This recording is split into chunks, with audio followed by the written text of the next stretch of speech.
अस्सलाम वालेकुम। बेशक अल्लाह ताला सब्र करने वालों के साथ हैं। हम बहुत सारे मसाइल में घिरे हुए होते हैं। हर वक्त किसी न किसी नई मुश्किल का, किसी नई तरह के मसले का हमें सामना दरपेश होता है।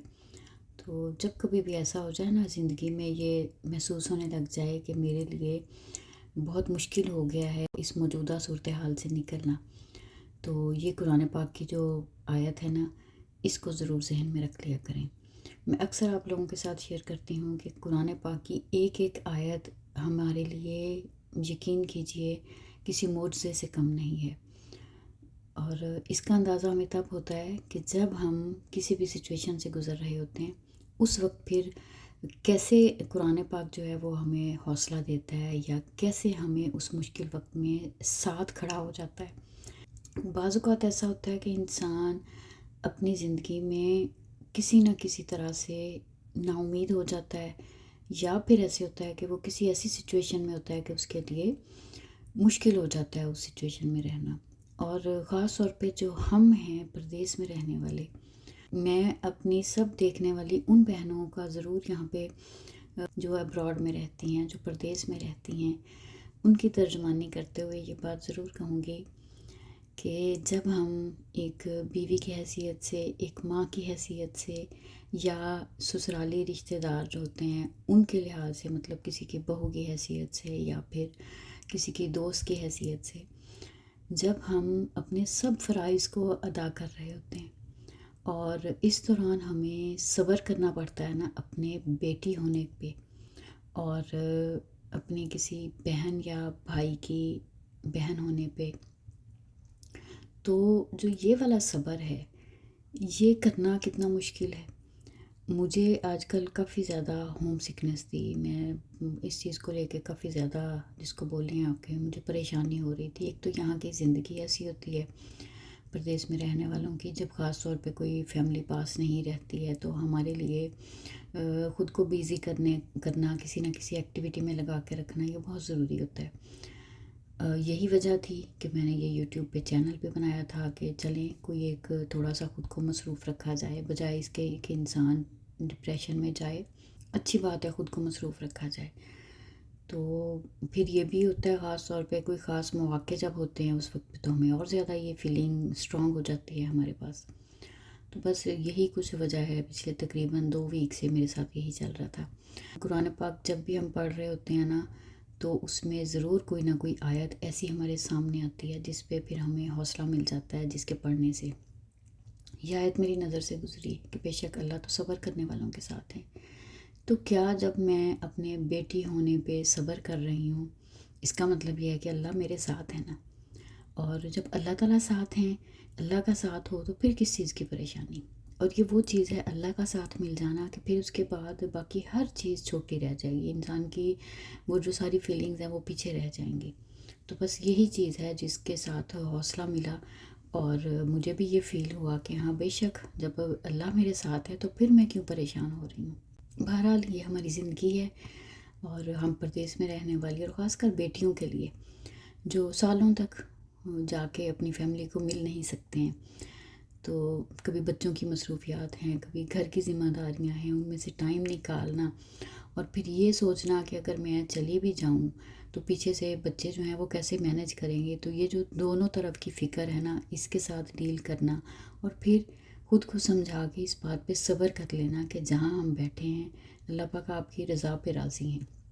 तो बस यही है, कभी हम खुश होते हैं, कभी हम उदास होते हैं, और बाकी ये है ज़िंदगी है, कोई काम नहीं रुकेगा। बेशक हम उदास हैं, बेशक रो रहे हैं, ग्रॉसरीज़ के लिए फिर भी जाएंगे, खाना फिर भी बनेगा, बच्चों की ज़रूरियात, सब काम वो फिर भी करने पड़ेंगे।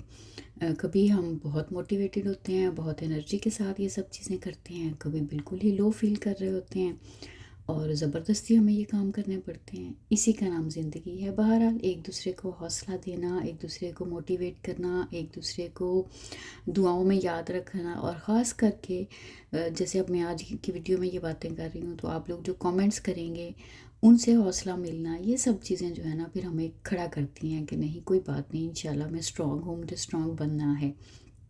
यहाँ जी रूटीन की ग्रोसरीज़ के लिए फूड पे 6 गए थे, आपने देखा है। बड़े खूबसूरत से यहाँ पे प्लांट्स भी थे। और अब तो यहाँ पे स्प्रिंग आ ही चुकी है और दरख्तों पे छोटी छोटी कुंपलें फूट रही हैं और छोटे छोटे से सब्ज़ पत्ते निकलना शुरू हो गए हैं और दिन थोड़े लंबे हो गए हैं। नमाज़ों के औकात में काफ़ी जो है ना वो फ़र्क आ गया है। अब घर से बाहर निकलते हैं तो हमें बाहर सराउंडिंग्स में बाइक पे लोग जाते हुए नज़र आते हैं, बच्चों की आवाज़ें, उनका शोर पार्क में, और हर तरफ एक जो गहमा गहमी या एक वो होता है ना रौनक ज़िंदगी, वो नज़र आने लग गई है। और अल्लाह का शुक्र है कि हमारी हैवी जैकेट्स वगैरह सब उतर गई हैं, तो उसके बाद भी हम बड़ा ही लाइट फील करने लग जाते हैं कि फ़ाइनली हम वो विंटर के उस फेज़ से मेंटली भी निकल आए हैं और फिज़िकली भी। बस वो जो रूटीन की ग्रॉसरीज है, इस दफ़ा इकबाल फूड्स मेरा जाना नहीं हुआ। हालांकि वहाँ पे इस वीक में भी काफ़ी अच्छी फूड फेस्टिवल के नाम से काफ़ी अच्छी डील्स आई हुई हैं और मेरा जाना बस फूड बेसिक्स तक हुआ, तो वही मैंने रिकॉर्ड किया। और हमारे फूड बेसिक्स से लेके हमारे घर तक सिर्फ 1 मिनट की ही ड्राइव है, तो फाइनली पहुँचते हैं घर। और आज किचन में मेरे एक दिन पहले मैंने बना के रखी थी बोन ब्रॉथ। बोन ब्राथ क्या है, जिसको हम आम ज़ुबान में यखनी बोलते हैं। और ये जो हमारे छोटे बच्चे हैं, ख़ास तौर पे हमारी ख़वातीन जो 40+ हैं, उसके अलावा जो हमारे एल्डरली हैं, जो हमारे घर में बुज़ुर्ग लोग हैं जिनको ख़ास तौर पे एनर्जी की ज़रूरत होती है, उनके लिए ये ऐसी चीज़ है जो हमें डाइट में ज़रूर शामिल करनी है। और बेशक ख़ास तौर पे इसके लिए हम हड्डी ले लें, मतलब हड्डियाँ लें जिसका गूदा जिनमें हो और उसकी अच्छी सी यखनी बनाई जाए। और इसमें करना हमने क्या है कि जिंजर गार्लिक डालें, इसमें कैरेट डाल सकते हैं, मेरे पास कैरेट नहीं थी। और हम इसके अंदर डिफरेंट वेजिटेबल जैसे सेलरी डाल सकते हैं और अनियन डालें इसके अंदर, और सारे जो साबुत मसाले होते हैं, दालचीनी और लौंग और बड़ी इलायची, तो इन सब चीज़ों का अपना ही एक फ्लेवर भी होता है और इन सब की अफादियत भी है। बहुत हल्की सी इसमें हल्दी डाल लें। तो इसको पकाने का तरीका ये है कि जब ये पक रही होती है तो हमने इसके ऊपर जो इसकी झाग आ जाती है ना, वो ज़रूर इसके ऊपर, क्योंकि वो इसका हम एक तरह से आम सादा लफ्ज़ों में कहते हैं कि इसका ऊपर गंद आ गया है, तो जो स्कम है ना उसको हमने रिमूव करना होता है। और इसको मैंने तकरीबन 4 से 5 घंटे पकने दिया था। मुझे नेक्स्ट डे पुलाव बनाना था, तो मैंने ये किया था, इसको तब तक पकाना है जब तक इसका कलर ब्राउन हो जाए। ये देखें अभी आप। उसके बाद क्या है, इसके अंदर बॉयल्ड एग मैंने डाल दिए, आप सूप की तरह से ले लें। और इसमें डम्पलिंग्स मेरे पास पड़े हुए थे, वो मैंने डाले हैं और इसको हमने ऐसे ले लिया था। और नेक्स्ट डे मैं वही जो उसका गोश्त था, ये मैंने लिया था लैम्ब का।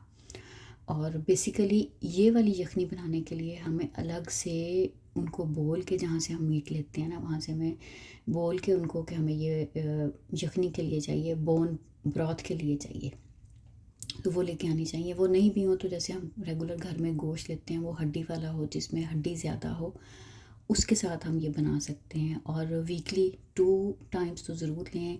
और इसके फ़ायदे कितने ज़्यादा हैं, गट हेल्थ को इम्प्रूव करती है, डाइजेशन को इम्प्रूव कर देती है ये चीज़। उसके बाद हमें जॉइंट पेन को कम करने में हेल्प देती है, हमारी स्किन की इलास्टिसिटी को बढ़ाती है, स्ट्रेस को रिलीव्स कर देती है, बेटर स्लीप क्वालिटी इसके साथ हो जाती है। और उसके अलावा ये लो इन कैलोरी होती है, हाई इन प्रोटीन है।